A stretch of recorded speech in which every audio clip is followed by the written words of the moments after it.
So starting off, the 70s is one of my favorite decades. Like, some people love the 90s. I really enjoyed the 70s. So for you, working on this project as Cecil, kind of Neil's right-hand man, what were some of the characteristics and traits that attracted you to the project and Cecil? Um, well, knowing that what really attracted me to the project was, okay, of course, the time period that this was happening. It was a crazy time.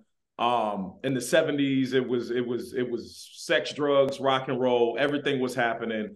Totally nobody was sensitive. It was a different time. Right. So, when I first heard that that Tim wanted me to play a character from that era, I said, hell yes, let's do it. It's something I've never been able to do before. But with Cecil Holmes, I really connected to Cecil because, okay, Cecil is also a man of God, which I am. I do. I curse a lot. I'm trying to stop. I'm really trying to stop Are because you I know. really? Yeah, I'm trying to. It's a struggle. I gotta go to rehab for it. There's a lot of words, but it's nothing. If you put your mind to it, it can be accomplished. The same type of narrative for this movie. If you put your mind to it and you bet on yourself, no matter who doesn't believe in you, you believe in yourself and you can accomplish it. And that's exactly what this story is. The story of Casablanca Records and Buddha Records is keep on faking it until you make it and always have people on your side that ride with you till the end, because that's what Cecil Holmes was doing for Neil. He was riding with him until the end, until that one part where he's just like, listen, I don't even see how this is going to go. And I've been with you through everything, every crazy, every calamitous situation that you have wanted me to be there. And I have been there with you. But how in the heck are we going to get through this one? And it's at that moment in that movie, that's where you see the breakaway. That's where you see them really separating, where they have been like this the whole movie. So to be able to play that role was beautiful because I have a few people in my circle, I would say, who are really close to me. And I'm like, yo, I would not let anything happen to them. So taking this character on, I took that personality and I applied it to Cecil Holmes. And I think it came off screen perfectly. I think so.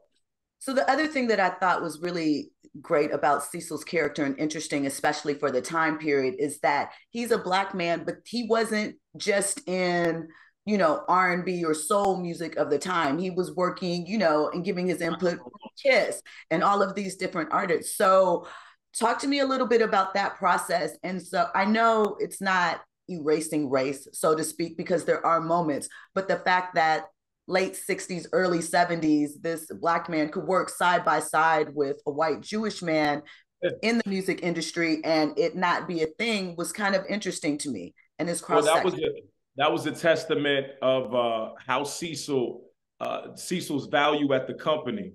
Like he was needed. He was a piece that was needed there because he could go in and speak to people at a calm level and get them to do things. He had the relationships with a lot of the black artists back in the day. Like he knew Frankie Crocker, like, that was his guy. So he would float him records and be like, yo, like these are the artists that are hot right now. And to get that approval. They say today you always need that street stamp, credit, approval, whatever. You need that stamp of approval from the streets, whatever. I think that's what he was to Casablanca and Buddha Records. He was that approval. He was that buffer. He was that person that could go in there and talk to these folks and get things done and not offend people. He was the one that was definitely grooming the relationships and making sure that everything was still staying up when everything seemed like it would go down. So he was needed. And even more important, a guy that can do that at that time, because you had all of the racial things going on. You had people segregated. You had certain places where people couldn't go. So for him to be able to do that, which just shows that he was a savant and exactly what he was at Casablanca and Buddha Records. And even after that, to go on and do the great things that he did after that, you know what I mean? So Cecil was the backbone. He was the backbone, How and much did you about Cecil and Casablanca and Buddha Records before you joined this project? You say, how much did I know about it? Mm-hmm. I knew Like, about the music. I definitely knew about the music, but I didn't know about Neil Bogart, and I didn't know about Cecil Holmes, and I didn't know about the background with Barry Gordy and all of that. I didn't know any of that. So I just knew the catalog of music. And it makes it even more special now to know the story and to know that the Village People weren't really singing the songs. You know what I mean? To know that Ronald Isley was taken from this record label by this guy, and he became a friend. I didn't know any of that. So now it's even more special and more monumental in my heart now. Going through the process, and it seems like it's so funny because the backstory of us shooting the movie is just like Neil did with the artist. Like it's so crazy the parallels that were happening where we got shut down. We started shooting in 2019. There was some things going on with some finance. There was a lot of stuff going on. We finally finished it in 2021. It's like, yo, Tim Bogart bet on himself just like Neil Bogart bet on himself, and it worked out. And it's like, yo, as long as you believe it, as long as you're persistent, as long as you keeping your foot on whoever's neck, you will pull through. And that's the story of Casablanca Buddhists. They pulled through. So amazing. I love that. So, last question and wrapping up. You mentioned the music that you were familiar with it. I have to know, who's your favorite artist from the catalog of Buddha? man, I gotta say Bill Withers. I gotta say Bill Withers. Of course, Donna Summer. Donna Summer, she was amazing. Everybody was amazing. P Funk, George Clinton. Of course, well, George Clinton's one of my favorite too. I gotta say that. But Bill Withers, A Lovely Day. That song is a D depressor. You feel me? Like, especially today, a song like that or an artist like that will speak to you.